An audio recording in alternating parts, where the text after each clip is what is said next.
UP में pharmacist बनना इतना आसान हो गया है जिसकी कोई हद नहीं है। मतलब ये सरकार क्या चाहती है, ये लोग क्या चाहते हैं, फार्मेसी किस दिशा में जा रहा है, कुछ नहीं समझ में आ रहा है। यूपी में फार्मासिस्ट बनना आसान क्यों हो गया, मैं ये थोड़ा सा बता देता हूँ। यूपी ट्रिपल एससी का नोटिफिकेशन आउट हुआ, ठीक है, जिसके अंदर फार्मेसी की वैकेंसी आई। वैकेंसी काफी अच्छी आई, लेकिन नो कंपटीशन। तेरे भाई का तो कोई कंपटीशन ही नहीं। ये गाना मुझे आज सच होता हुआ दिख रहा है। क्यों दिख रहा है, बताते हैं, जानकारी देते हैं इसके बारे में। सबसे पहले बच्चों, मेरा नाम है शुभम और आप जुड़ चुके हो फार्मा 24/7 पर, जहां पर मैं आपकी तैयारी करा रहा था आरआरबी की। आपके यूपी ट्रिपल एससी की भी अब तैयारी स्टार्ट हो जाएगी, लेकिन इससे पहले हमने एम्स आरआरबी सभी के अंदर ताबड़तोड़ तरीके से तैयारी कराई है और बच्चों की सिलेक्शन दिलाए हैं। लेकिन तेरे भाई का तो कोई कंपटीशन ही नहीं। यूपी का बच्चा कह रहा है कि तेरे भाई का तो कोई कंपटीशन ही नहीं। ये गाना सच होता हुआ दिख रहा है। क्यों दिख रहा है, आइए नोटिफिकेशन के ऊपर चलते हैं, समझाता हूं ऐसा क्यों देखने के लिए मिल रहा है। भाई साहब, बात कुछ ऐसी है कि यूपी के अंदर जो इन्होंने सिंपल सिंपल सी बात कह दी पीईटी की, ठीक है। इन्होंने बात कह दी कि सर पीईटी होना चाहिए आपके पास, नॉर्मल एलिजिबिलिटी क्राइटेरिया। अब मैं आपसे एक बात कहना चाहता हूं, वो क्या रहा है, बी फार्मा के बच्चों ने ज्यादा पीईटी का एग्जाम दिया था, वो एलिजिबिलिटी क्राइटेरिया से हटा दिया, ठीक है, कि भैया बी फार्मा का बच्चा एलिजिबल ही नहीं है, खाली डिप्लोमा का बच्चा एलिजिबल है, ठीक है। वो मैंने इससे पहले डिस्कशन करा था। अब डिप्लोमा के बच्चों को ये पता ही नहीं था, आधे से ज्यादा बच्चों को ये नहीं पता था कि पीईटी का जो है पेपर देना भी होता है। अभी बहुत फोन कॉल्स मेरे पास आ रही है, मैसेजेस आ रहे हैं, सर पीईटी भी देना था क्या, सर पीईटी भी देना था क्या। अब सच बात है, पता ही नहीं होता। पहली बात तो आपको ये पहले बता देना चाहिए था कि इस बार फार्मेसी की वैकेंसी आएंगी। अब देखो इतने सालों से भी तो नहीं आ रही, तो हर साल बच्चा फॉर्म भर रहा था।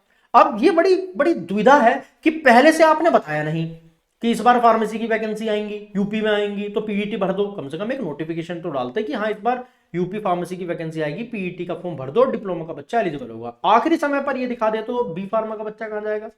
देखो बुरा लगता है, सच में लगता है कि भैया बी फार्मा की एलिजिबिलिटी क्राइटेरिया हटा दिया, खाली डिप्लोमा का क्राइटेरिया लगा दिया। चलो कोई बात नहीं, आपने कम से कम पहले तो बताया होता कि हाँ भैया वैकेंसी आएगी, पीईटी का फॉर्म भर लेना। काफी बच्चों ने अपने समझ से थोड़ा सा फॉर्म भर दिया, उसमें भी ज्यादातर बच्चे बी फार्मा के। तो अब एक क्राइटेरिया लग गया कि डिप्लोमा का बच्चा एलिजिबल, दूसरा क्राइटेरिया लग गया पीईटी। अब सोचो कैसे कैसे कैसे कैसे कंपटीशन कम हो गया। पीईटी का रेशो, पहली बात तो बढ़ता ही बच्चा कम है, ठीक है। एक तो यूपी का ही बच्चा देगा पेपर, यूपी का बच्चा पेपर देगा, पीईटी बच्चों ने कम दिया, उसमें से भी बी फार्मा हटा दिया।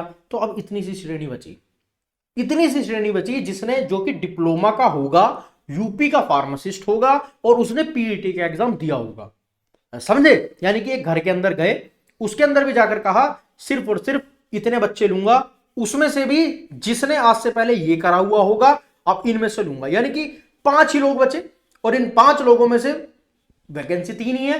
मतलब एक मोटी मोटी बात है, तो वैकेंसी क्या तो मजा ही मजा है। तो अगर थोड़ी सी भी मेहनत कर ली गई, अगर थोड़ी सी भी मेहनत कर ली गई, तो तेरे भाई का तो कोई कंपटीशन ही नहीं है ना। तो गाना सच होता हुआ दिखेगा। और बहुत ही सिंपल सी बात है ये, क्योंकि यार ये सब देखो, इसमें गलती पता नहीं किसकी है, हमारी है, सरकार की है, किसकी है, कुछ नहीं पता भाई, है ना।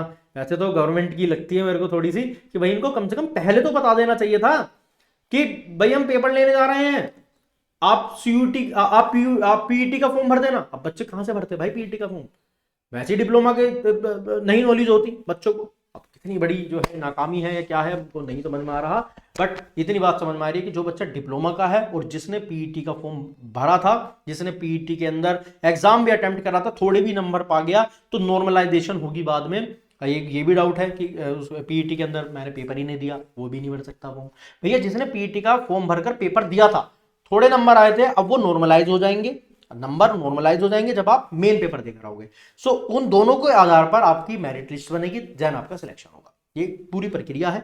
सो पीईटी का एग्जाम मैंडेटरी कर दिया, बी फार्मा का बच्चा हटा दिया, बच्चा बचा थोड़ा सा, कंपटीशन कम ही रहेगा, मेहनत थोड़ी ज्यादा भी कर ली, सीरियस भी हो गए ना थोड़ा सा, तो पेपर निकाल जाओगे। इस बात को मेरी याद रखना, ठीक है। बाकी बी फार्मा वाले बच्चे क्या करते हैं, उनके साथ एक अलग से बातचीत करेंगे, एक अलग से वीडियो बनाई जाएगी, बच्चों के साथ डिस्कशन करूंगा कि भाई मैं तुम्हारे साथ हूं या क्या है, हम वो मिलकर डिस्कशन करेंगे। बट फिलहाल कंपटीशन बहुत कम है, थोड़ी सी भी सीरियसनेस दिखाई तो डिप्लोमा का बच्चा बहुत ईजी तरीके से सीट को निकाल सकता है, ये मेरा दावा है। सारी तैयारी मैं फार्मा 24/7 पर कराऊंगा, नो डाउट।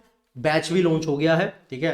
काफी बच्चे बैच बैच बैच बैच भी कर रहे थे, तो हमने बैच भी लॉन्च कर दिया है। तो जिस भी बच्चे को बैच परचेज करना है, हमारे साथ तैयारी करनी है, वो तैयारी अब यहां पर हमारे साथ कर सकता है, ठीक है। सो बैच के लिए आपको क्या करना है, pharma.247 की वेबसाइट पर जाना है। ठीक है, क्या करना है सर, आपको pharma.247 की वेबसाइट के ऊपर जाना है। मैं एक बार आप लोगों को दिखा देता हूँ पूरी प्रोसेस। और ये बहुत जल्दी बैच लॉन्च हो गया है। ठीक है, कम ही सीट है, तो आपको अभी देख लेना थोड़ा सा, है ना। So this is our batch, जो कि अभी ये लॉन्च हम लोगों ने कर दिया है। यूपी ट्रिपल एस सी काफ़ी ज़्यादा मांग थी, तो UP triple S C pharmacy 2026 का फाउंडेशन बैच बिल्कुल लाइव क्लासेस चलेंगी। 500 सीट्स हैं बस खाली। 17 मार्च 2026 से स्टार्ट हो रहा है। सो आफ्टर आरआरबी हम इसको स्टार्ट कर देंगे, तो 17 से पहले पहले आप अपनी बुकिंग सीट्स कर लेना। 12 मंथ की वैलिडिटी है। ठीक है, 1 साल की पूरी वैलिडिटी है जब तक पेपर नहीं हो जाता। 2198 रुपये का बैच है। आप इस पर कोड लगा लेना, सस्ता पड़ जाएगा बैच।